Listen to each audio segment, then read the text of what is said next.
Assalamualaikum warahmatullahi wabarakatuh.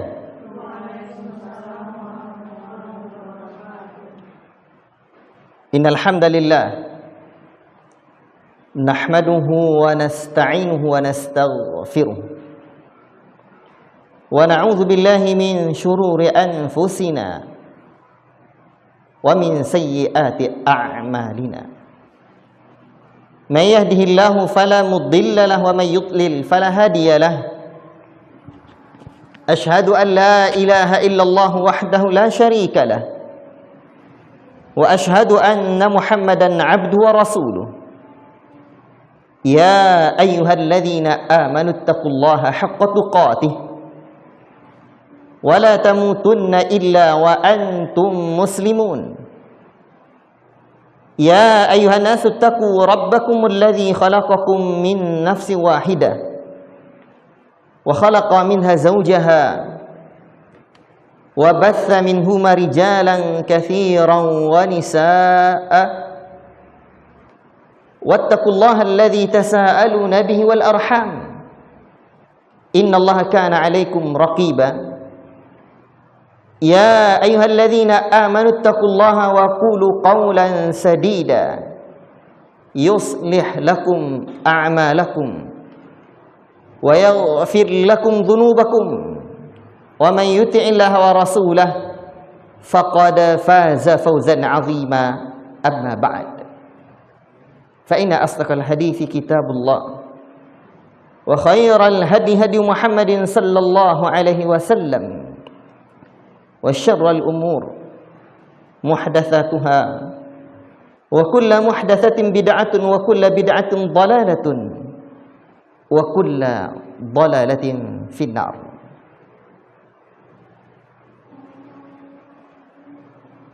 Ayyatuhal akhawat, barakallahu fikunna, ibu-ibu dan kepala sekolah kita yang sama-sama kita muliakan.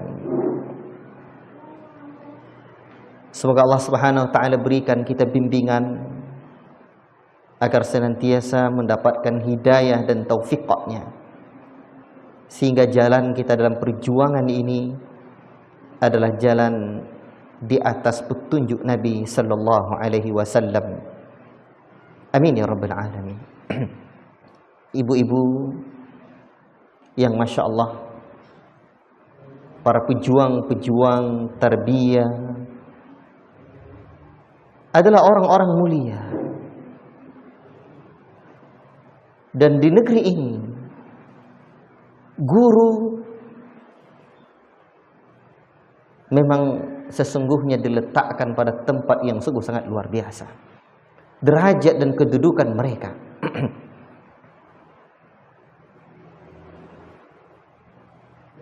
Sehingga dalam himne guru, ada yang hafal? Dalam himne guru ada yang hafal, Bu? Jangan dilakukan. Coba sebutkan kepada saya, dalam himne guru disebut apa? Coba satu orang saja. Silakan, Bu. Fadhal.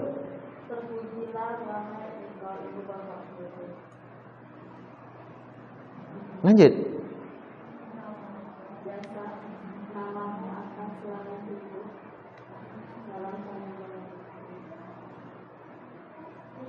Silakan lanjut lagi. Yang silakan lanjut, Bu.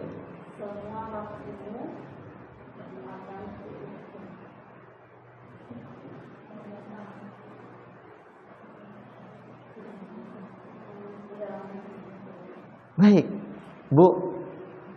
Terlepas dari kondisi, bagaimana latar belakang dan model himne guru itu, setidaknya di negeri ini guru adalah sosok yang dimuliakan. Sehingga dalam himne guru itu, masya Allah, terpujilah wahai engkau ibu bapak guru,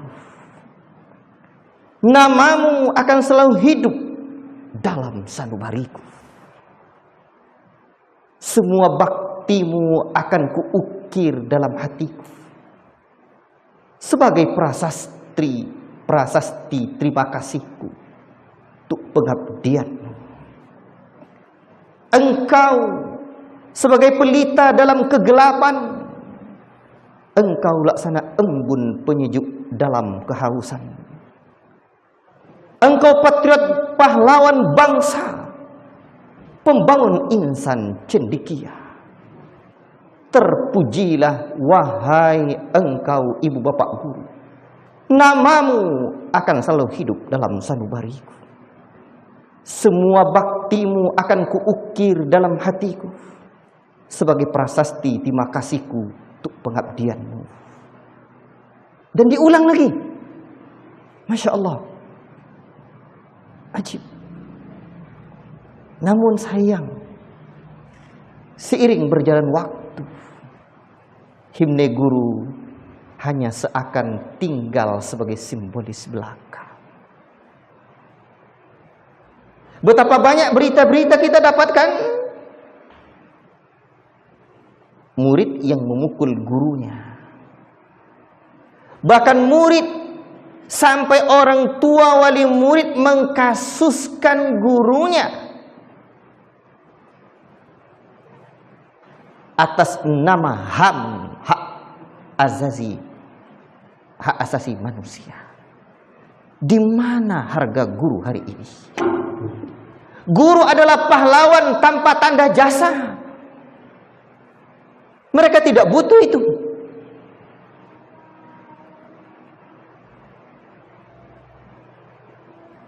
Walaupun guru butuh jasa.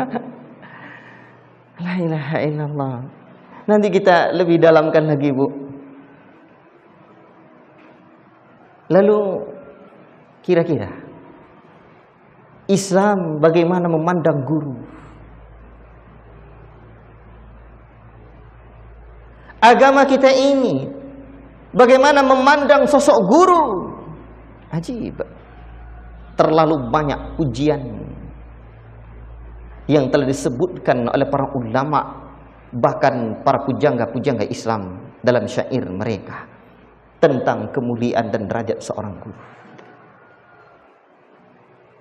Sampai-sampai para ulama khilaf mana yang lebih mulia antara guru daripada orang tua. Mana yang lebih mulia? Guru daripada orang tua. Kira-kira mana yang lebih mulia, Bu? Sebentar. Ini yang lebih mulia kira-kira mana?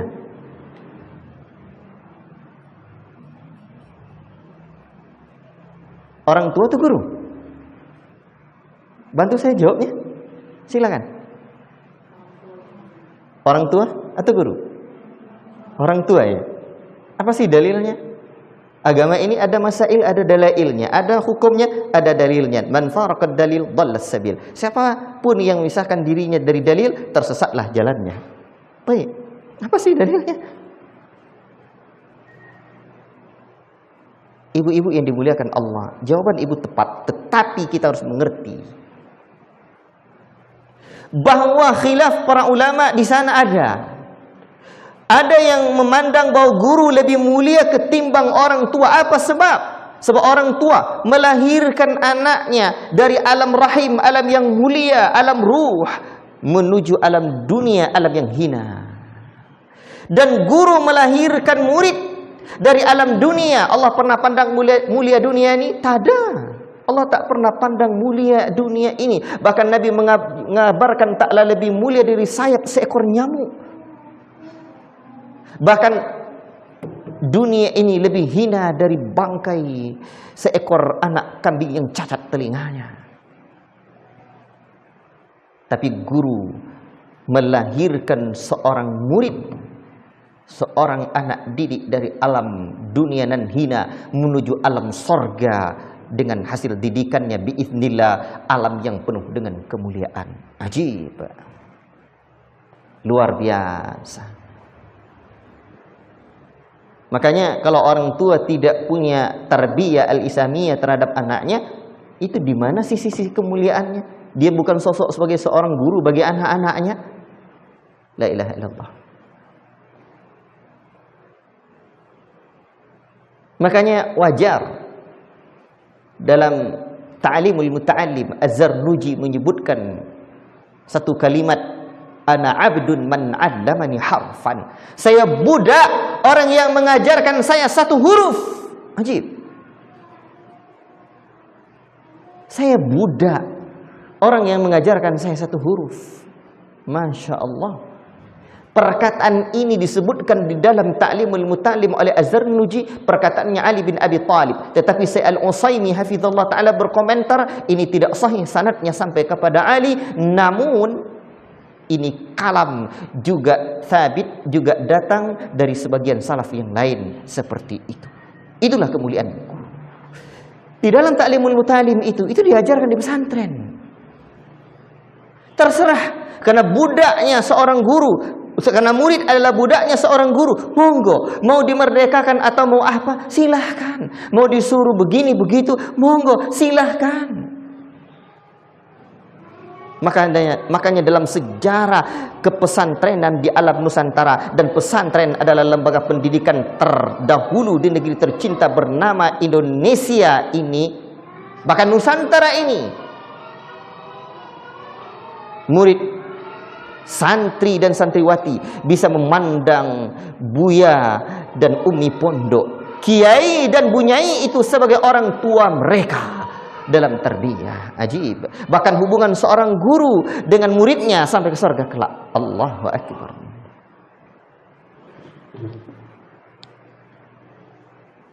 Masya Allah. Tahu bagaimana hubungan seorang guru dengan muridnya? Tadi pagi saya ngirim tulisan di grup ini. Ya. Ibu Kefsak ini ada di grup itu. Kemarin saya masukkan. Asik ya. Nah, judulnya tadi pagi apa sih judulnya? Nah, murid adalah aset berharga. Di sini saya lihat di file aslinya saja. Di tulisan saya saja.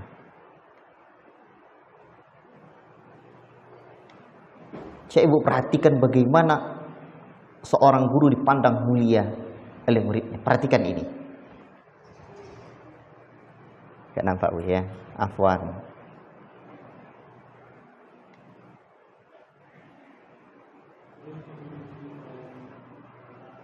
Coba ibu perhatikan ini. Lihatlah sepanjang sejarah keilmuan dan pendidikan, bagaimana Allah Ta'ala berikan rizki kepada guru. Di mana Imam Abu Hanifah menyebutkan, ma sallaitu salatan mundu an mata Hammad. Tidaklah pernah aku menunaikan salat sejak Hammad bin Abi Sulaiman, yakni syekhnya, gurunya, wafat, illa astaghfartu lahu ma'a walidayya wa inni la astaghfiru liman ta'allamtu minhu ilman aw 'allamtuhu ilman. Ajib. Kecuali dalam salatku itu aku memohon ampunan untuknya bersama kedua orang tuaku, dan sungguh aku memohon ampunan bagi siapa saja yang telah mengajarkan ilmu kepadaku dan siapapun yang aku ajarkan. Ajib. Bayangkan, dalam salatnya dia tidaklah salat, melainkan dia doakan gurunya yang bernama Hammad bin Sulaiman. Masya Allah.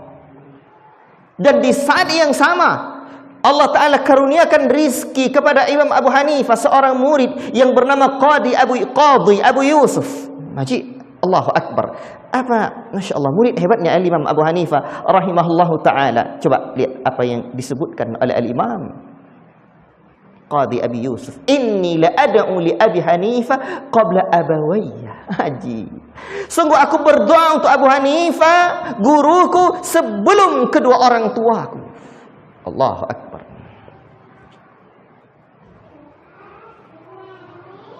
Lebih dahsyat lagi. Coba ibu lihat. Ahmad bin Lais menceritakan bahwa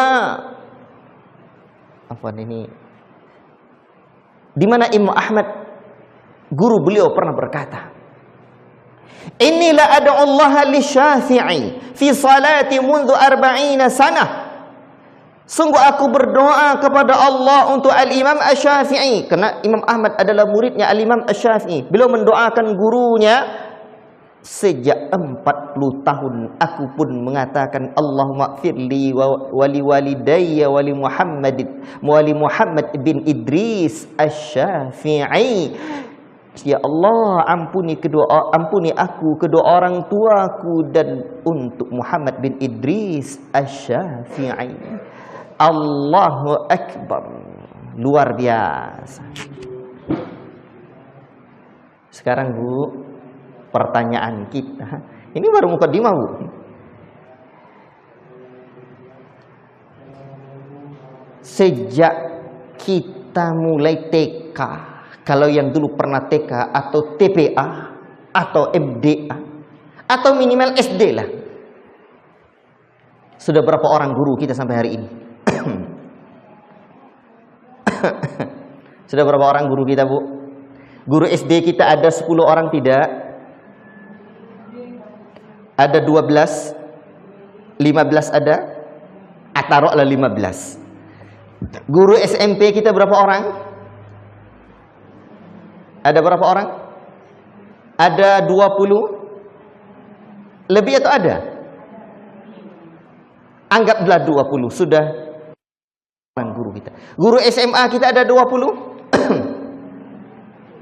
20 tambah 20, 40 tambah 15 sudah 5. Ibu-ibu ada yang kuliah, belum lagi TPA, belum lagi guru kehidupan yang mengajarkan dan arti hakiki dari kehidupan ini.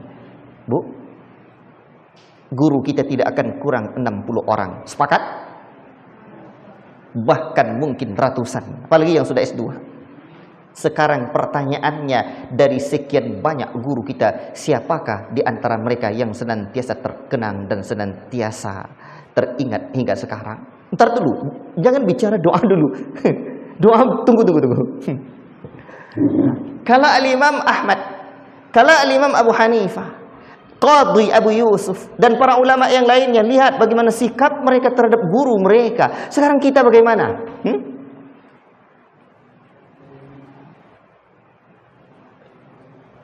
Apa ya jawabnya Ustaz? Kalau bertanya kita lagi, adakah di antara kita yang mendoakan guru kita seperti setiap kali salat? Sekarang gini aja, ya ada dalam tahun ini, tahun berapa ini? 1440? 45? 45 atau 6? 46 Hijriah, baru beberapa.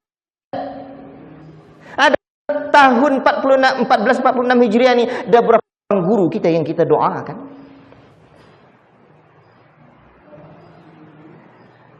Berarti Ustaz, hei tengok, min jinsil amal, nanti balasannya kita dapat lagi balasan yang sama.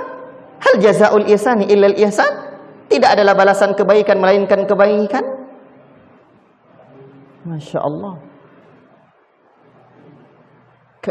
Sekarang berarti kalau begitu, kalau saya tidak doakan guru saya, berarti nanti murid-murid saya yang tidak mendoakan saya juga Ustaz. Al jaza min jinsil amal, balasan perbuatan itu sesuai dengan perbuatan kita. La ilaha illallah. Tapi ibu-ibu mau jadi guru teladan. Lihat Al-Imam Abu Hanifah menyebutkan di sini perhatikan. Wa inni la astaghfiru liman ta'allamtu minhu ilman aw 'allamtuhu ilman. Ajib. Saya mendoakan orang yang mengajarkan saya ilmu dan yang belajar ilmu dari saya. Allahu Akbar. Ingat Bu. Cuman sekarang pertanyaannya begini. Kira-kira apa sebab di antara guru kita itu tidak kita doakan? Bahkan Bu, sekarang begini saja. Dari 60 orang guru kita, siapakah yang teringat namanya lagi? Tanpa diingat-ingat. Satu. Atau diingat-ingat yang tidak teringat dan yang teringat? Sekarang guru SD kita siapa saja namanya? Ayo. Bu Wati, Bu Wani, Pak apa? Pak Wono. Siapa lagi? Ajib. Di antara mereka ternyata ada yang tidak teringat kita namanya lagi. Betul? Berarti Ustaz seperti itu juga Ustaz? Sama. Kita kan manusia. Mantap pula dalil kita. Tempat lepas dan khilaf Ustaz. Sahih. Namun kita harus buat pertanyaan untuk mendapatkan hikmah kehidupan, apalagi hikmah pendidikan. Kenapa Ustaz kita kadang kok bisa terlupa dengan guru kita?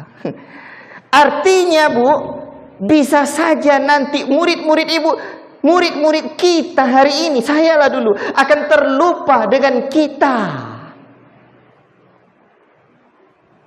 Betul? Berarti kalau begitu, kita buat pertanyaan lagi. Kira-kira siapakah guru yang tidak akan pernah terlupakan oleh muridnya? Jawabannya adalah guru-guru yang berkesan dalam hidup muridnya. Ajib.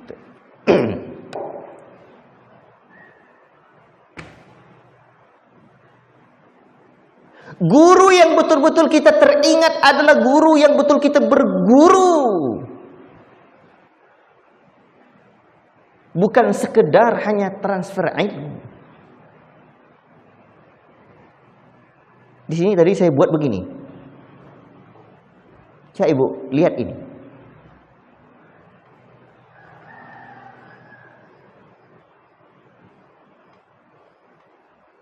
Oh iya, kalau ibu-ibu mau masuk ke grup ini silakan. Ini grup ada 4 sekarang. Nah, jadi setidaknya sekali 2 hari saya ngirimkan tulisan dan ada video-video singkatnya di sini, ya.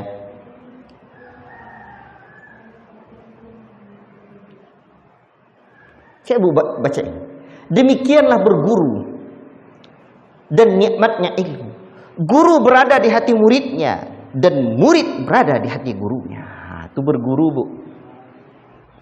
Sekarang saya bermurid juga, berguru juga, tapi guru saya tak di hati saya.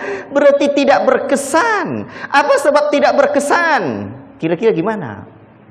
Jawaban zahirnya, dia guru tidak kreatif dan inovatif. Betul? Tapi ada fenomena lagi.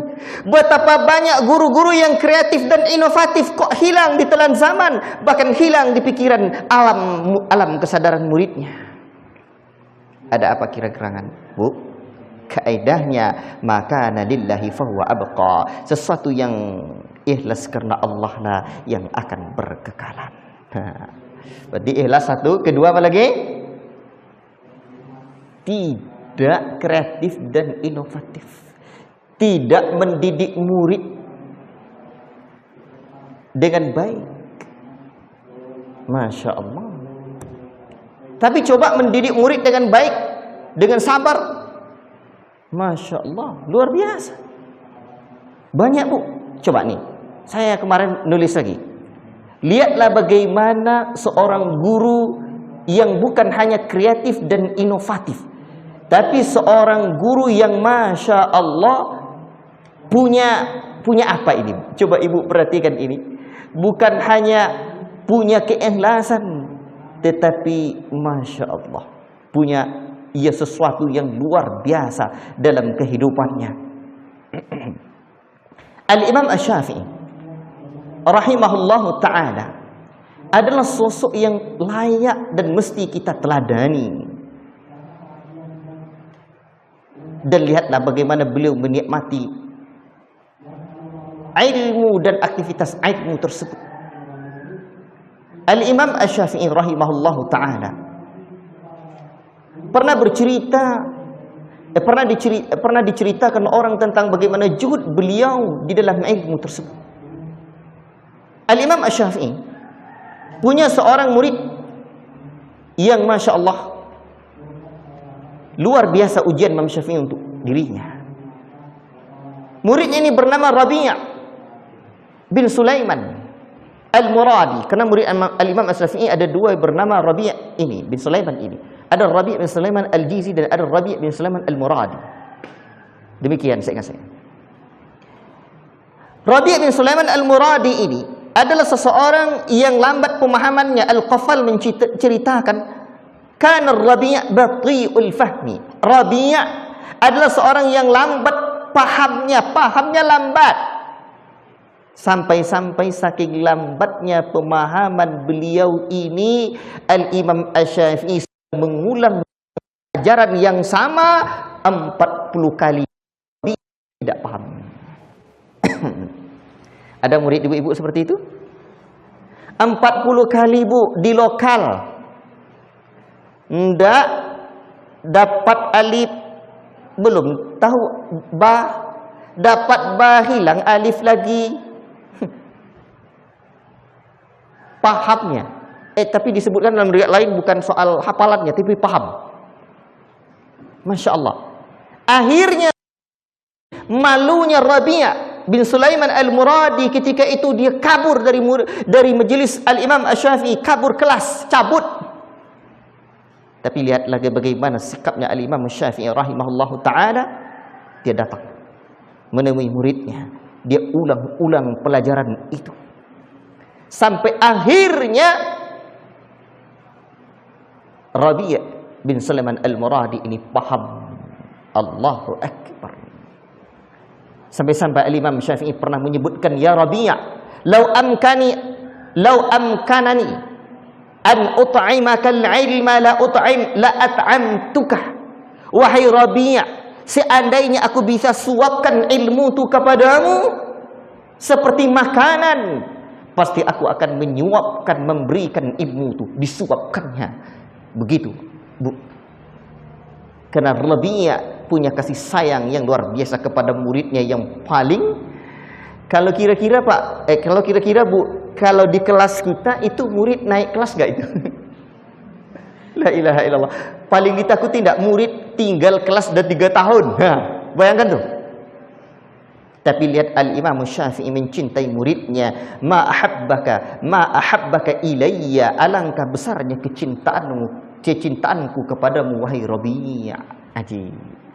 Berarti saya izin, kalau ceramah biasa di masjid saya kadang juga berdiri. Ya, apalagi kalau udah ngisi-ngisi seperti ini. Ibu bayangkan bagaimana kehebatan mereka. Wajar nggak itu? Murid-murid hidup ini kalau dipikir-pikir hanyalah sekedar mengukir kenangan, di mana nanti kita akan mengenang-kenangnya dan kita akan dikenang-kenang orang, baik di akhir hayat ataupun setelah kematian kita. Di mana di akhir hayat setelah kita wafat, di mana di akhir setelah kehidupan ini kita akan mengenang indah kehidupan alam dunia. Bagi yang indah, bagi yang tidak, kacaulah kenangannya. Dan orang akan mengenang-kenang kita pula. Makanya Pulau Pandan jauh di tengah, di sebalik Pulau Angsa Dua. Di mana Bu Pulau Pandan itu? Hancur badan dikandung tanah, budi baik kan dikenang jua. Wahai guru, budi baikmu kan takkan pernah terlupakan oleh muridmu. Dan jauh hari Nabi sallallahu alaihi wasallam sudah sebutkan, Masya Allah, khairun nas anfa'uhum linnas. Sebaik-baik manusia adalah orang yang paling baik manfaatnya paling banyak memberikan manfaat buat manusia lain. Bahkan dalam satu lafaz yang lebih sahih sanadnya, ahabbun nasi ilallahi anfa'uhum linnas. Orang yang paling dicintai oleh Allah adalah orang yang paling banyak memberikan manfaat buat orang lain. Dan manfaat terbesar yang akan diberikan oleh seorang manusia kepada manusia lain adalah tarbiyah, pendidikan. Bu, kalau gajah mati meninggalkan apa? Gading. Harimau mati meninggalkan apa? Belang. Manusia mati meninggalkan belang? Banyak kali padangnya. Enggak. Rusa mati meninggalkan apa? Tanduknya. Kadang orang kemas, orang letakkan di rumahnya sebagai hiasan. Manusia mati meninggalkan nama. Seorang guru akan meninggalkan nama yang akan senantiasa dikenang oleh muridnya. Takkan lapuk diterpa hujan, takkan lekang terkena panas. Guru akan senantiasa bercahaya di hati murid. Tapi kenapa kok guru saya lupakan? Kenapa kok guru saya terlupa? Sekarang kalau ibu mau jadi guru teladan, kira-kira mau jadi guru yang dilupakan atau guru yang akan senantiasa hidup bak lentera di kala kegelapan di hati murid? Yang pertama atau yang kedua? Tentu bak lentera. Sekarang bagaimana sih caranya? Inilah yang kita inginkan. Itu kayak yang ibu inginkan? Kalau begitu berarti, Bu, ada tidak di alam yang bernama dunia fana ini tiba-tiba orang bisa begitu saja memiliki skill? Skill itu ada 3. Ada soft skill, ada hard skill, ada life skill. Betul? Mengajar, dia masuk kategori apa? Hard skill dan soft skill. Kalau tidak dipelajari, Nabi sebut, Al-Imam Bukhari bawakan di dalam sahihnya, innamal ilmu bitta'allum, ilmu didapatkan dengan mempelajarinya. Wa innamal hilmu bittahallum, sifat hilim berarti hilimnya akhlak. Soft skill ini akhlak, adab didapatkan dengan mempelajari adab dengan baik. Masya Allah. Berarti kita perlu belajar. Pertanyaan saya sekarang, guru-guru anak-anak belajarnya setiap hari atau sekali sepekan, Bu? Bu, murid kita sekarang di sekolah belajarnya setiap hari atau sekali sepekan? Liburnya yang sekali sepekan. Kita belajarnya sekali sepekan atau setiap hari? Faqidu syai' la yu'ti. Orang yang tak punya tidak akan bisa memberi. Tidak bisa dia. Makanya orang yang tidak mencintai istrinya, dia tidak akan bisa memberikan pengorbanan kepada istrinya, kepada suaminya, ya. La ilaha illallah. Maka untuk itu kita perlu belajar. Babul ilmi qabla al-qawli wal amal. Harusnya berilmu dulu sebelum berkata dan beramal. Maka seharusnya seorang guru belajar titik sebesar gajah. Kurang titik itu. Masya Allah, belajar. Kalau tidak bisa, tidak punya inspirasi. Inspirasi itu bahasa Arabnya apa, Bu?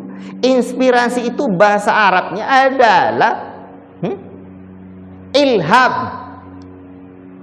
Harus punya ilham. Kalau Allah tak kasih ilham, susah lah. Gimana sih mendidik murid tidak dapat ilham? Dan orang guru itu di dalam Al-Quran, coba lihat surah Ali Imran ini. Walakin kunu rabbaniyina bima kuntum tu'allimunal kitab wa bima kuntum tadrusun. Afwan, saya tidak bisa memberikan slide. Saya tidak terbayang tadi pakai infokus. Makanya saya tidak bisa berikan slide ya. Tapi ini saya lihatkan tulisan-tulisan saya saja, insyaallah. Baik. Coba lihat dalam surah Al-Imran, Allah sebutkan, hendaklah kamu menjadi orang-orang rabbani. Siapa rabbani? Yang selalu mengajarkan kitab, dan disebabkan kamu selalu atau tetap selalu mempelajarinya. Tidak ngajar saja, bukan tu'allimun saja, tapi juga wabima kuntum tadrusun, terus belajar. Ajib. Tapi Ustaz, saya kemarin kan dah S1. Sekarang kan tidak mungkin S1 terus. Ya, setiap hari saya es batu lagi Ustaz. Udah happy lah, Bu. Seringkali kita kalau diminta biografi, riwayat pendidikan, itu yang diisi apa, Bu?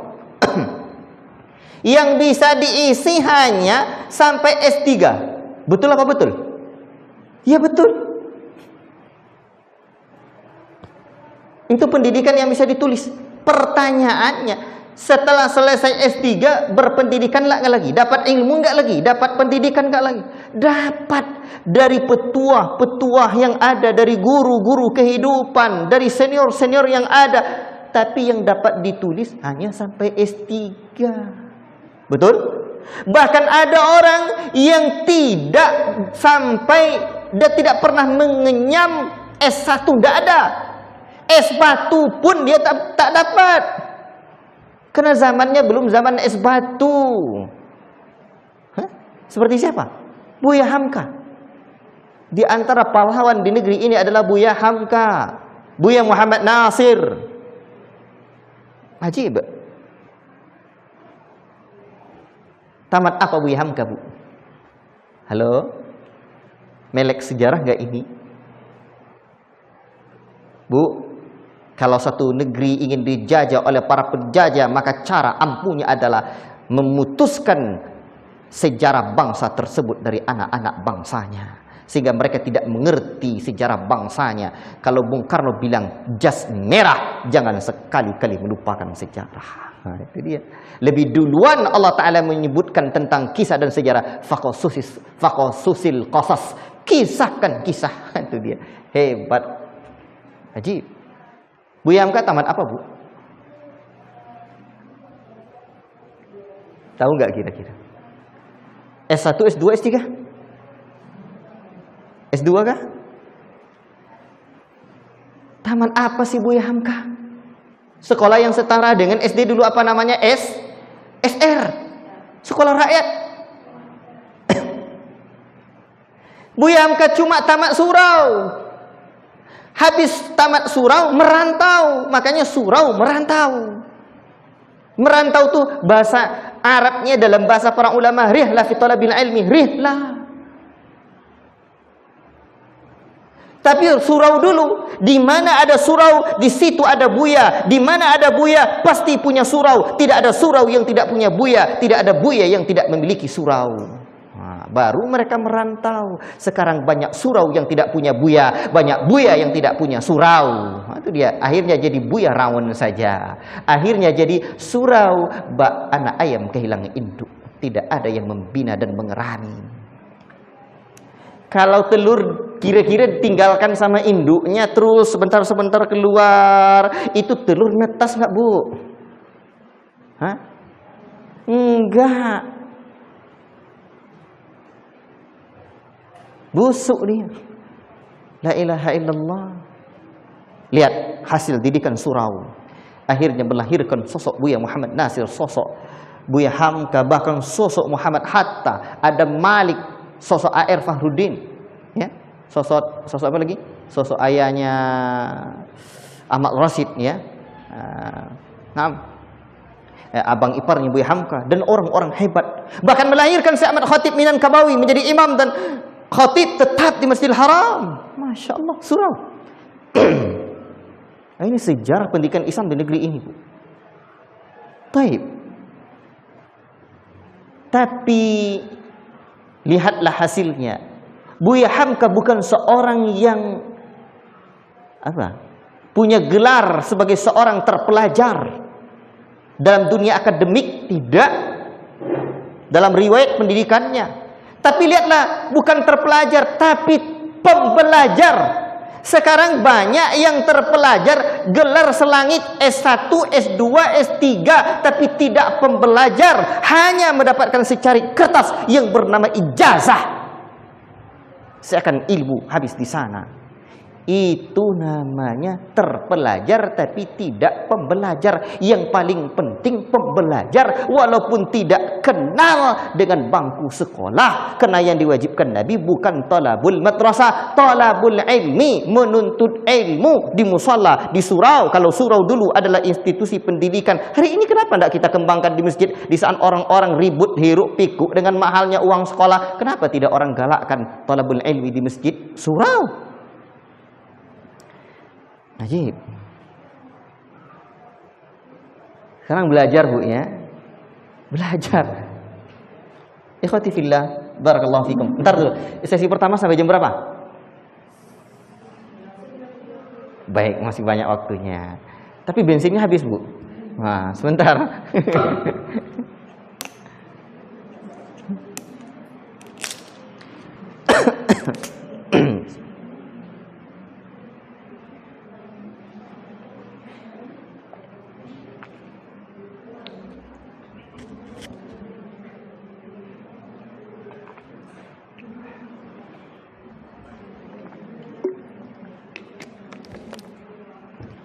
Alhamdulillah. Ibu-ibu yang dirahmati oleh Allah Subhanahu wa taala, kita harus terus belajar. Belajar dan belajar. Kalau tidak, bahaya. Apalagi tuntutan zaman. Anak-anak kita perubahannya banyak, Bu.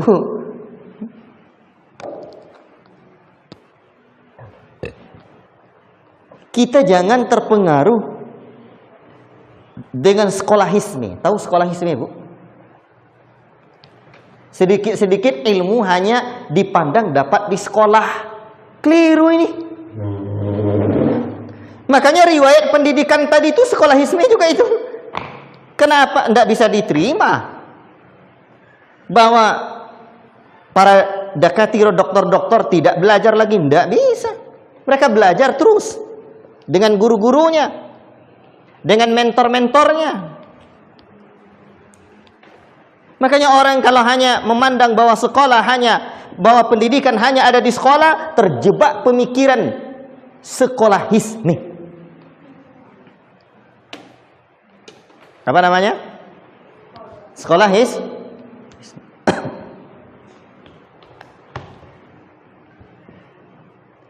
Ibu-ibu yang dirahmati oleh Allah Subhanahu wa taala dan disayangi Rasulullah sallallahu alaihi wasallam.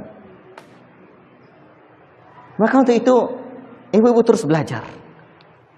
Setiap hari kita belajar. Banyak sarana belajar itu, banyak baca, banyak tahu, banyak ilmu. Tahu itu penting, Bu, ya. Makanya ibu-ibu selalu beli. Baik. Kalau tahu yang ibu makan itu ibu mau belinya, ibu mau rasa butuh. Kenapa kita tidak cari ilmu? Masya Allah. Lihat Buya Hamka. Buya Hamka belajar ke Arab, Ustaz. Betul. Tapi lihat belajarnya ke Arab berapa lama? Hanya sampai 7-8 bulan. Itu kisahnya luar biasa pula itu. Kehabisan uang dalam perjalanannya, akhirnya minjem uang sama teman-temannya di Medan. Dengan niat besok saya pulang saya bayar lagi. Sampai di Mekah. Kerja juga di perpustakaan. Hanya antara 7-8 bulan Buya Hamka di Mekah, pulang menulis buku dan kitab yang banyak sekali. Di antara karyanya adalah Tafsir Al-Azhar. Sekarang ada 9 jilid dicetak, ada di rumah. Dan saya baca buku-buku Buya Hamka, menakjubkan. Banyak guru-guru kita, di antara yang se-Armen, saya tanya ke Umi Fatih itu, Ustazah Neneng itu, perjalanan se-Armen. Ternyata buku-buku Buya Hamka dibacanya. Sehingga lahirlah, coba lihat se-Armen. Bagaimana ceramah beliau, seorang puitis. Ya. Dan Masya Allah, ternyata banyak terinspirasi dari perjalanan Buya Hamka. Saya juga pernah bertanya kepada Ustaz Abu Ferus Ahmad Ridwan yang di orang Medan yang di Batam sekarang. Ajib, lihat beliau berpuisi. Tulisannya indah dan ternyata juga terinspirasi dari Buya Hamka. Dan saya tanya bagaimana, Masya Allah, terlepas dari kehilafan dan kekurangan Buya Hamka, tapi beliau punya jasa yang besar di negeri tercinta yang bernama Indonesia Raya ini. Buya Hamkanya 7-8 bulan di Mekah. Maka saya selalu bilang, nulis tafsir 9 jilid lengkap 30 juz. Kawan-kawan yang seharusnya belajar 7 tahun sampai 8 tahun di Mekah, 10 kali lipat Buya Hamka, atau di Madinah 10 kali lipat Buya Hamka, harusnya menulis 10 kali lipat Buya Hamka. Sepakat, Bu? Iya, Ustadz. Berarti kalau seperti itu, Ustadz, makanya saya tidak nulis-nulis, Ustadz, karena saya tidak sampai ke Mekah, Ustadz. Buya Muhammad Nasir. Buya Muhammad Nasir.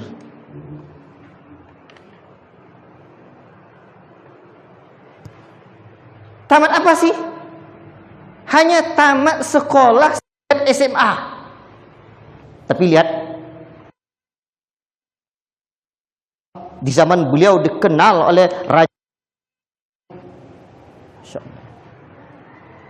pahlawan bangsa ini.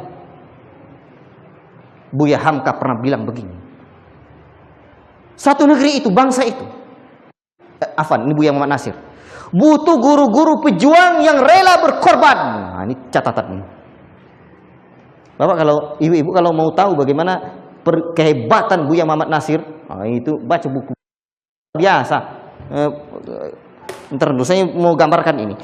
Buya Muhammad Nasir itu di antara orang yang berjasa kepada beliau, di antara orang yang mendapatkan jasa perjuangan beliau, Ustaz Aun Rafiq Kufran, pendiri Ma'had Al-Furqan di Gresik sana. Ajib. Beliau langsung cerita sama saya. Waktu saya ke sana dulu. Baik. Ustaz Yazid bin Abdul Qadir Jawas hafizallahu taala. Jasa Buya Hamka. Dan beliau mengirimkan anak-anak belajar kemana-mana. Wajar beliau. Dan ibu tahu bagaimana ini sejarah, Bu. Bagaimana jasa Buya Muhammad Nasir di negeri ini sehingga sejarah Garuda, burung Garuda saja. Bagaimana sejarah bangsa kita ini itu tak terlepas dari andil-andil mereka nih. Ibu coba lihat. Pancasila. Yang pertama, ketuhanan yang adab. Kata adil dan adab ada dalam agama lain, tidak ada versi dari Islam. Lihat antara alinea bagian awal-awal disebutkan rahmat Allah yang serta didorong oleh keinginan yang luhur akidah Ahlussunnah wal Jamaah itu. Ajib. Luar biasa. Makanya kalau ada orang benci ke Arab, itu orang tak melek sejarah. Banyak yang dicoret. Majelis Permusyawaratan Rakyat MPR kan? Majelis bahasa Arab enggak? Musyawarah bahasa Arab enggak? Rakyat bahasa Arab, rakyat. DPR, Dewan Perwakilan Rakyat, Diwan, Wakil, bahasa Arab, rakyat, mencoret aja itu.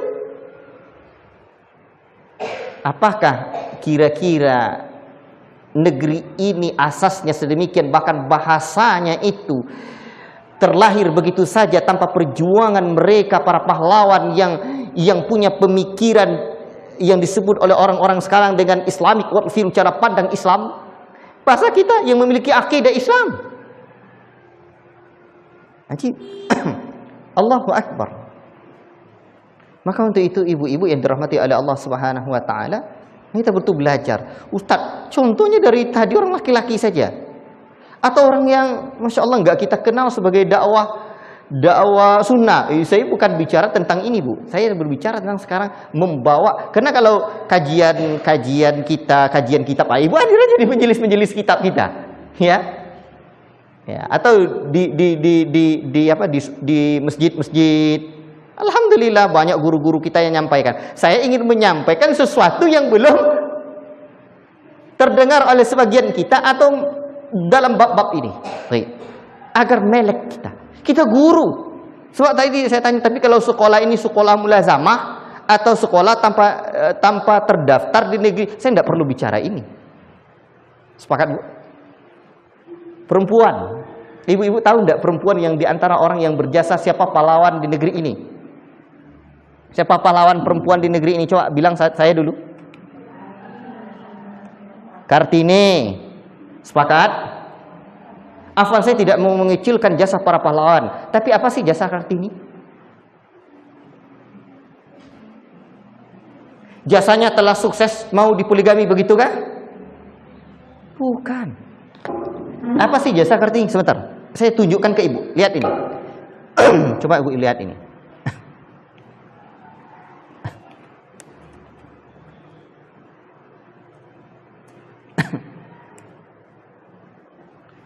Lihat, Bu.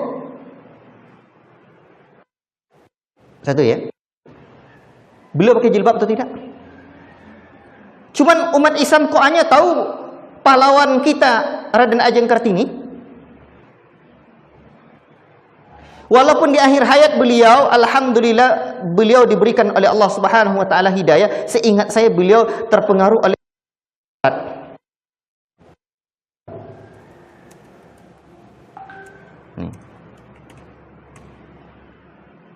ya. Kiai Haji Soleh Darat ini diantara orang yang menginspirasi, ya, seingat Raden Ajeng Kartini. Jadi akhir hayat ini beliau banyak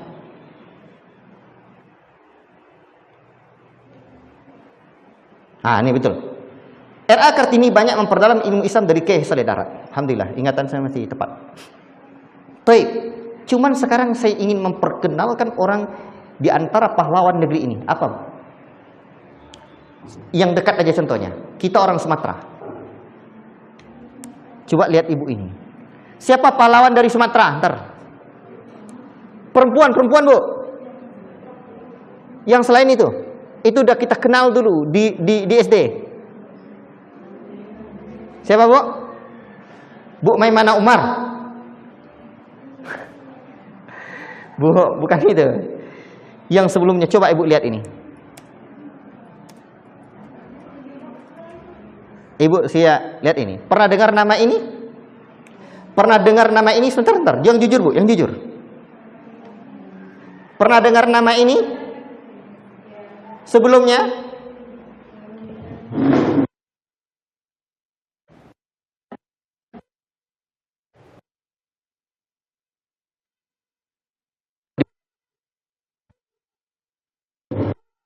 Orang-orang, Masya Allah, di zaman itu, zaman Buya Hamka itu luar biasa. Seperti ini tidak kita angkat dalam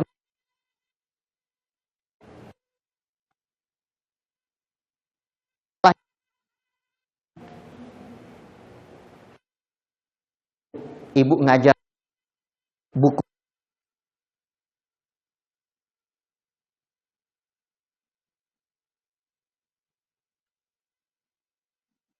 Kalau Ibu tidak Islami, coret. Kita punya kewajiban sekolah Islam ini, Bu. Satu, mengajarkan pelajaran-pelajaran Islam. Dua, mengajarkan pelajaran umum, tapi kita Islami. Nilai Islamnya di mana? Kita disebutkan dalam hadisnya yang sering disebutkan oleh para ulama. La tattabi'unna sanana man kana qablakum shibran bi shibrin wa dhira'an bi dhira'in hatta law dakhalu juhra dabbin la dakhaltumuh. Sungguh kalian orang jengkal demi sejengkal, sehasta demi sehasta, kalian masuk lubang bab, kalian masuk pula ke lubang bab. La ilaha illallah. Padahal Allah Ta'ala sudah sebutkan walan tarda ankal yahudu walan nasara millatahum. Sekali-kali tidak akan ridha orang-orang Yahudi dan Nasara terhadap kalian sampai kalian betul-betul mengikuti gaya-gaya hidup mereka, peradaban mereka. La ilaha illallah. Siapa Rahma el-Yunusia?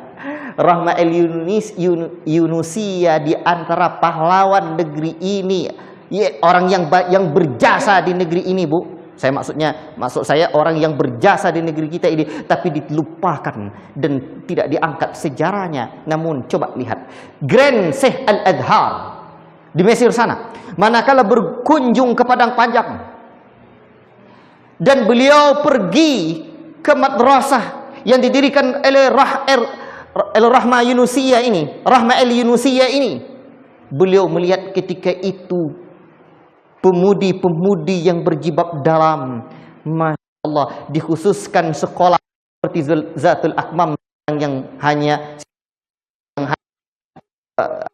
siswi saja, perempuan saja. Di sanalah Grand Sheikh Al-Azhar punya besok. Di Al-Azhar ketika itu belum ada, Bu. Talibat kuliah ada.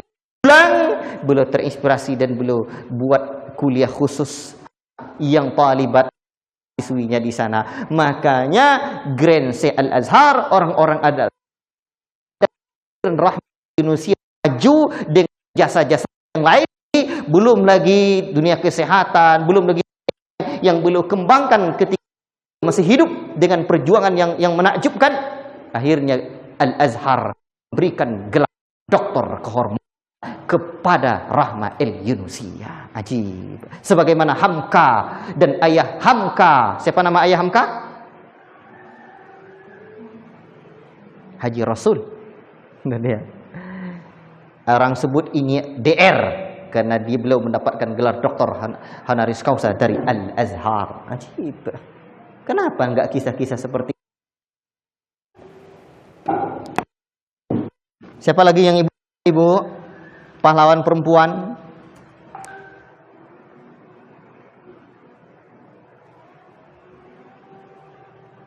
Ajib. Yang masih menutup kepala. DLL, ini panjang. Ini panjang ini, Bu. Tidak perempuan ya, Ustaz? Oh, nah. Masya Allah. Ibu-ibu yang dirahmati oleh Allah Subhanahu wa ta'ala dan disayangi Rasulullah Sallallahu Alaihi Wasallam. Apa yang ingin saya sampaikan pada kesempatan ini, Bu? Kita perlu belajar, update keilmuan. Terus. Bukan, makanya Pak Nadiem Makarim Jaja tahu, sekarang zamannya bukan orang hebat itu bukan orang yang menyandang gelar. Tapi aplikasinya seperti apa? Ini nih PR kita. Dalam konteks didikan para ulama kita, lihat mereka semangat dan ghirahnya talabul ilmi. Sebutlah misalkan sejak mulai zaman Nabi sallallahu alaihi wasallam, seperti perkataan Syekhuna Sulaiman Ar-Ruhaili hafizallahu taala, guru yang pertama, murid yang pertama di kalangan umat ini adalah para sahabat. Guru yang pertama juga adalah para sahabat. Siapapun yang mencontoh, yang ingin menjadi guru terbaik, maka contohlah para sahabat. Dan kita tahu bahwa para sahabat adalah abarru hadhil ummati quluban, orang yang paling baik hatinya di kalangan umat ini. Bahkan ketika ditanya, manakah generasi yang paling hebat? Generasi 1945 kah? Generasi Al-Ayyubi kah? Atau generasi Muhammad Al-Fatih? Atau generasi para sahabat Nabi? Kuntum khairu ummah. Allah Ta'ala sendiri yang sebutkan, sekalian adalah sebaik-baik umat ukhrijat linnas. Dan Nabi juga sebutkan khairul quruni qarni thumma alladhina yalunahum thumma alladhina yalunahum. Sebaik-baik generasi adalah generasiku. Kemudian satu kurun lagi setelahnya, kemudian satu kurun lagi setelahnya. Generasi para sahabat. Nabi Muhammad adalah orang hebat yang seluruh sisi kehidupannya bisa diteladani. Laqad kana lakum fi Rasulillahi uswatun hasanah. Sungguh adalah pada diri Rasul sallallahu alaihi wasallam untuk kalian menjadi suri tauladan yang sempurna. Nabi Muhammad kehebatannya luar biasa. Masya Allah. Sampai Michael Hart saja. Tahu Michael Hart, Bu? Apa buku yang beliau tulis? 100 tokoh berpengaruh dunia. Ia letakkan Muhammad bin Abdullah nomor 1. Orang apa itu? Bukan orang Islam. Dunia hari ini mengerang kesakitan dengan segala perangainya yang ambrut, yang rusak.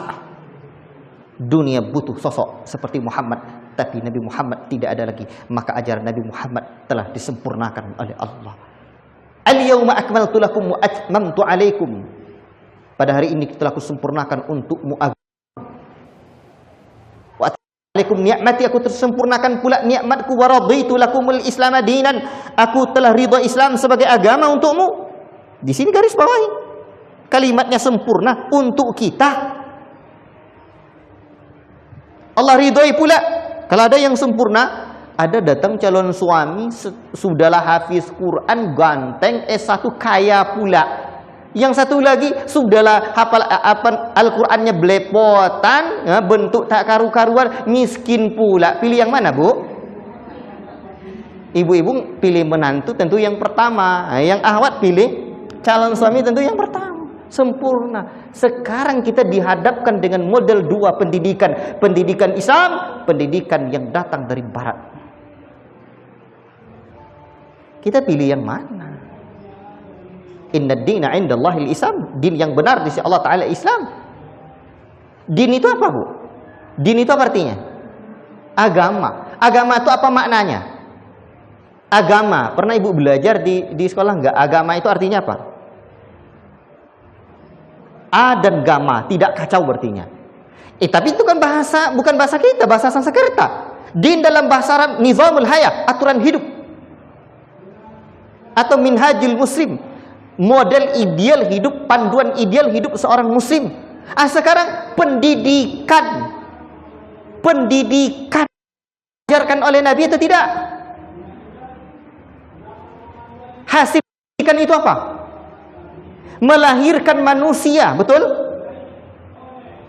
Dan akhir dari hasil pendidikan itu adalah peradaban umat. Tidaklah model peradaban umat hari ini. Peradaban itu apa, Bu? Potret sebuah umat, kondisi sebuah umat. Tidaklah potret sebuah umat hari ini, melainkan adalah hasil pendidikan 25 tahun yang lalu minimal. Artinya model manusia 25 tahun yang akan datang adalah hasil pendidikan hari ini. Yang tahu manusia Allah tahu atau manusia. Maka model pendidikan yang terbaik itu adalah model pendidikan yang menciptakan manusia. Apa sebab Allah Ta'ala yang telah menciptakan kita, ilmu kita maha luas. Ilmu Allah Ta'ala maha luas. Allah Ta'ala tidak pernah salah dan lupa. Ajib. Maka Allah Ta'ala ilmunya dalam tarbiyah, dalam pendidikan adalah ilmu yang Masya Allah luar biasa. Bahkan apabila kita ada pendidikan model lain selain model pendidikan Islam, hati-hati. Kalau tidak sesuai dengan pendidikan Islam, manusia buat aturan hidup sendiri namanya itu. Model pendidikan sendiri. Manusia tempat salah, manusia tempat lupa, ilmunya tidak luas. Ada senjata komputer tapi gagak pandai nungkang. Ada yang jago nungkang, ketak-ketik laptop tidak pandai, dibawanya ilmu nungkang ke laptop, pecah kursor itu. Dan manusia apabila jauh-jauh dari Allah Ta'ala, syaitan yang menguasai dirinya. Makanya Bitaghi ghairal islami dinan fala yuqbala minhu wa huwa fil akhirati minal khasirin. Barang siapa yang mencari aturan hidup dalam agama dan kehidupan ini selain aturan Islam, sekali Allah terima di hari akhirat kelak dia termasuk orang-orang yang rugi. Artinya yang ingin saya sampaikan kepada ibu-ibu, kita belajar model pendidikan Islam itu seperti apa. Kalau tidak, bahaya. Ada dua hal, Bu, yang datang dari barat, yang banyak masuk ke dunia Islam atau kerana ke negeri-negeri kaum muslimin. Satu, pendidikan. Dua, psikologi.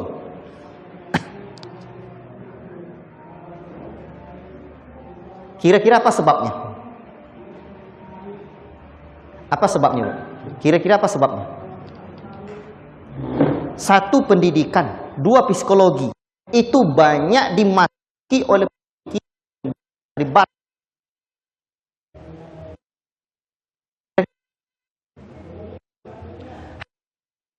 Itu manusia, biar manusia ini rusak hanya melalui dua hal itu. Satu, pendidikan. Dua, psikologi. Hasilnya manusia. Jadi ibu-ibu yang jurusan psikologi, hati-hati. Bagaimana Islam sih memandang? Tapi kan kita memotivasi, mendalami jiwa orang. Hei, Islam gimana? Semuanya kan dipertanggungjawabkan nanti. Makanya saya bilang, kalau sekolah kita sekolah Islam, itu nilai-nilai Islam itu tidak. Sejarah dan sainsnya diislamisasi atau tidak? Kalau tidak, coret itu. Semua nanti akan dipertanggungjawabkan. Wah. Maka disinilah perlu kita belajar terus. Bagaimana cara islamisasi sains? Ini kan ada ilmunya lagi. Sebab semua ilmu itu sekarang ini yang jadi parah itu adalah sekularisasi pendidikan. Di antara sekularisasi itu, paham ya? Pemisahan antara agama dan kehidupan. Ini berawal dari sejarah apa? Sekularisasi pendidikannya apa, Bu? Ini berawal dari sejarah barat. Saya sengaja sampaikan hal-hal seperti ini kepada ibu-ibu karena saya punya latar belakang yang dan saya pernah ambil mata kuliah peradaban.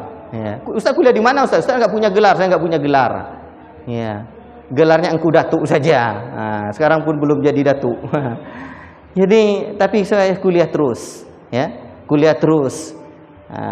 Terakhir saya kuliah yang udah selesai tahunnya sih. Itu di Bogor, sekolah kuliah kepakaran khusus ilmu pendidikan, ya.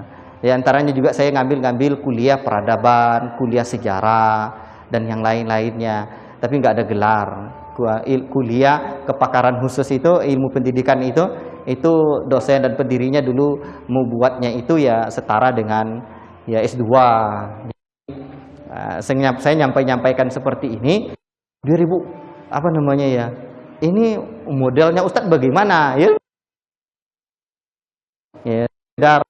Ya, sekedar amanah ilmiah saya harus bertanggung jawab kan ya, kita punya rujukan ya. Jadi ibu-ibu ini muliakan Allah Ta'ala, baru sekarang nih Bu, baru sekarang saya nih kuliah formal ini ya, tahun ini. Sebab selama ini semua murid-murid saya dan pondok itu ya, pondok itu kan namanya Markis Darul Quran was Sunnah, berdiri hampir 10 tahun yang lalu. Jadi ini kok jadi perkenalan ya. Dari hampir 10 tahun yang lalu, dan waktu itu saya tidak mau, jadilah nggak apa-apa, apa namanya, saya tadi harapan saya bawa istri ke sini, tapi qadarullah kendaraan keluarga kami nggak jumpa kuncinya. Kemudian ini mobil pondok lagi kurang fit, jadi kurang fit namanya itu. Khawatir nanti macet di jalan, akhirnya istri saya kemudian juga ada kurang fit juga, akhirnya nggak nyampe sini. Dan qadarullah tadinya mau kenalan juga dengan ibu-ibu. Ini jadi kita dirikan pondok dulu, karena orang bilang kan tak kenal maka tak sayang maka tak cinta, maka tak cinta maka tak titik-titik saja. Tapi ibu jangan khawatir, saya sudah ada yang mencintai. Baik, alhamdulillah sekarang istri saya sudah banyak anak. Jangan khawatir ibu-ibu ya. Jadi sudah 5. Ibu-ibu yang dimuliakan oleh Allah Subhanahu wa taala, dari saya Rasulullah sallallahu alaihi wasallam. Baik, jadi ini kita terus belajar. Saya memotivasi, mudah-mudahan bermanfaat ya. Karena dulu ayah saya memotivasi saya untuk terus belajar. Apapun pekerjaan tinggalkan belajar. Dari dulu, dari semasa mondok dulu saya tidak mau kuliah. Ya, karena pikiran saya waktu itu, jadi tidak kuliah dulu itu pilihan hidup saya. Ya, kenapa? Karena saya melihat waktu itu, zaman itu buya saya dulu di pondok. Ya, buya saya itu dokter, tapi dokternya honoris causa. Tidak kuliah tapi dapat gelar dokter.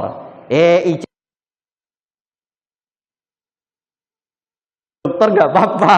Jadi nggak didoktrin ketika itu udah kuliah, tapi belajar terus Bu, nggak boleh. Bahkan saya memandang kalau ibu-ibu sudah menempuh jalur formal, jangan tanggung-tanggung. Sebab 10 tahun lagi, kalau nggak percaya tengoklah nanti. Indonesia ini kalau terus berkembang, orang-orang butuh kuliah dokter 2 jurusan. Kok 2 jurusan? Orang-orang paling rendah itu orang yang kuliahnya 1 jurusan, dokter. Kenapa kok 1 jurusan Ustadz? Karena besok 10 tahun lagi insya Allah mudah-mudahan Indonesia butuh seseorang dokter yang punya kuliah 2 jurusan. Kenapa 2 jurusan? Dokter pendidikan Islam belum tentu bisa mendirikan sekolah Islam karena tidak punya ilmu manajemen Islam. Dia ambil 1 dokter lagi, MPI, manajemen pendidikan Islam, baru selesai bisa buat sekolah. Itu dia. Ibu aja enggak sekolah manajemen pendidikan bisa memimpin sekolah. Ini dia. Tapi kalau yang enggak nempuh formal enggak apa-apa. Nah, itu dia. Jadi ibu-ibu terus belajar. Alhamdulillah model sekolah yang kita buat di sana dulu unik ya, apa namanya, walaupun sekarang terus tertati-tati. Orang belum buat sekolah-sekolah sunnah di Riau ini, saya buat gratis ya, karena menampung anak-anak miskin. Sampai sekarang alhamdulillah ada hampir 10 tahun, dan itu milik umat. Untuk umat, milik umat. Tidak ada, saya sudah wasiatkan sama anak istri, dan saya pembina, dan pembina tidak dalam hukum negara tidak boleh digaji ya, untuk umat, milik umat, untuk umat. Dan sekarang alhamdulillah wakaf, karena dalam lembaga itu yang perlu dituntaskan minimal konsep, tim, nanti saya sambung sesi 2, pendanaan, legalitas, sarana prasarana, DLL. Jadi kita untuk pendanaan alhamdulillah sekarang sudah lahan yang sudah wakaf saja yang kita perjuangkan selama ini dengan izin Allah sudah 76 hektar seingat saya. Dan ada lagi yang dibeli oleh beberapa orang donatur, itu sudah 127 hektar seingat saya. Ya, itu milik umat, untuk umat. Makanya saya pengen mempertahankan pondok pesantren Markis itu tetap gratis. Alhamdulillah sekarang itu untuk perjuangan pendanaan, tapi masih tertatih-tatih, Bu. Ya, karena membuat sekolah gratis itu berat. Sampai saya bilang kalau memang mudah sudah banyak, dia bukan baru. Nah, ini belum ini. Alhamdulillah untuk tim, alhamdulillah terus kita didik kader-kader, ada yang S1, ada yang S2, dan ada yang saya kirim ke Arab sana. Alhamdulillah sudah 12 orang di Yaman sana. Dan sekarang alhamdulillah untuk ibu, memotivasi ibu-ibu ya. Terus kita, pendidikan di Indonesia ini ada 3 model, informal, non formal, dan formal. Informal alhamdulillah sudah 80 orang murid-murid saya yang saya nikahkan. Tapi ibu jangan khawatir, yang saya nikahi hanya 1. Nah, kemudian yang dinikahkan, karena itu pendidikan informal. Terus non formalnya kita udah buat sekolah non formal terus. Yang formal alhamdulillah pondok kita yang yang ketiga, yang kedua itu SMP. Nah, juga SMP, Bu. Jadi dan yang lain-lain paket. Nah, sekarang ada 7 tempat. Tapi yang kita besarkan di sana, dan yang lain itu bersifat kita kirim, ada 2 di pedalaman, yang paling jauh di Pulau Penyalai, di sana hanya 30-an% Islamnya di desa tempat pondok kita di sana. Ya, ini terakhir saya kirim murid saya, alhamdulillah hari ini pulang, kemarin pengantin barunya saya kirim ke sana. Jadi kedua murid kita. Nah, ini modelnya. Maka kita terus kembangkan. Ini Zatul Akmam, ini sekolah formal. Jadi alhamdulillah mungkin ke depannya saya juga bisa belajar ya bagaimana modelnya, bagaimana dan seperti apa. Terus belajar. Nggak bisa. Kita nggak belajar ini nggak bisa. Nah, jadi terus saya suruh kalian kuliah. Sekarang yang kita beasiswa kuliah itu seingat saya lebih 20 orang ya di yayasan itu. Dan itu terus sebab target saya 7 tahun lagi kita mulai merancang sekolah tinggi insya Allah. Ya, sebab lahan sudah saya siapkan untuk hal itu. Dan terus karena memang murid saya nampak mungkin saya nggak sekolah, nggak kuliah. Ya, saya dulu ijazah, saya pesantren, saya ngambil ijazah paket C. Saya bilang sama istri dan kawan-kawan, saya ngambil ijazah ini biar orang bilang saya tidak kuliah karena saya tidak punya ijazah. Ya, akhirnya saya punya ijazah, jadi orang nggak bisa bilang. Tapi belakangan saya pengen kuliah lagi. Pernah ditawari untuk mengejar percepatan, saya hitung-hitung 5 tahun bisa doktor dari sejak S1. Akhirnya saya telepon guru saya, ya, dulu bilang begini, nggak usah Firdaus, sudah saya kasih aja gelar apa? Kalau di negeri ini kan beliau orang Jawa, saya kasih gelar kiai saja. Jadi ya sudah, akhirnya saya bilang sama murid-murid saya, udah kalian aja kuliah, saya nggak usah kuliah, karena beliau bilang potensi riaknya tinggi katanya. Tapi akhirnya saya lihat itu kuliah jurusan untuk pendidikan dan agama. Tapi akhirnya alhamdulillah tahun ini saya mulai daftar kuliah dan saya ngambil jurusan kesehatan. Karena dulu waktu SD saya bercita-cita jadi dokter, tabib jasmani. Qadarullah karena orang tua adalah latar belakangnya agama, akhirnya jadi tabib ruhani. Namun cita-cita saya pengen saya wujudkan lagi, mau jadi tabib jasmani. Alhamdulillah sekarang saya daftar kuliah. Kalau dokter lama kali prakteknya, saya ngambil kuliah keperawatan. Mudah-mudahan nanti selesai. Bisa saya nyuntik orang-orang nanti. Dan alhamdulillah saya daftar sama istri, itu belajar, Bu. Untuk apa? Kenapa ini saya ambil kuliah kesehatan? Karena manakala saya berdakwah ke pedalaman-pedalaman, saya lihat peluang dakwahnya besar dari sisi ini. Dan saya terinspirasi oleh Dr. Abdurrahman As-Sumaito, seorang dokter yang berdakwah di pedalaman negeri Afrika di sana. Beliau seorang dokter dan berdakwah luar biasa di sana. Maka saya melihat di sini terus belajar. Banting jurusan, Bu, tapi terus belajar. Alhamdulillah di saat yang sama, di sisi lain saya juga sekarang ambil kuliah D1 jurusan Tibbun Nabawi. Kesehatan. Jadi ini ibu-ibu yang dimuliakan Allah Subhanahu wa taala. Karena ibu-ibu pengen motivasi dari saya, ya saya motivasi. Cukup sekian, kita break dulu, sudah lewat 6 menit. Mohon maaf atas keterlambatan istirahatnya. Wassallallahu wasallama ala nabiyina Muhammad wa ala alihi washabihi ajmain. Wassalamualaikum warahmatullahi wabarakatuh.